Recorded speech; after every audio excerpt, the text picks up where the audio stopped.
Magandang araw po sa inyo lahat dyan. Alam niyo po ba kung ano po ang dahilan ni Lord kung bakit pinaulanan niya ng 40 days and 40 nights yung mga tao noon sa panahon ni Noah? Ito po yung dahilan. Basahin po natin sa Genesis 6 verse 11. Now God saw that the earth had become corrupt and was filled with violence. God observed all this corruption in the world, for everyone on earth was corrupt. So God said to Noah, I have decided to destroy all living creatures, for they have filled the earth with violence. Yes, I will wipe them all out. At nagbigay pa po ng specification si Lord kung paano gawin ang isang malaking bangka para preparation sa malaking trahedyang pinabalak ni Lord para sa mga tao noon.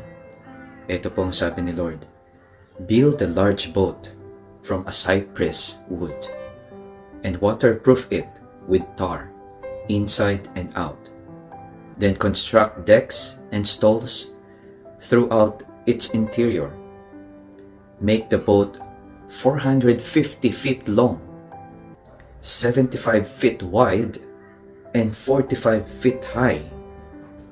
Napakalaki po ng bangka na to na pwedeng gawin ng isang tao. So bakit nga po hinayaan ni Lord na i-wipe out yung mga taong kinreate niya ng mga panahon ni Noah?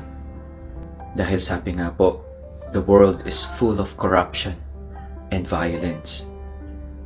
Kaya kayo po na nasa government ngayon, mula sa ating presidente dyan sa Pilipinas, hanggang sa pinakamababang posisyon sa gobyerno, sa mga barangay, kahit barangay tanod ka pa, matakot po kayo kasi pwedeng gawin po ulit ni Lord ang ginawa niya noon.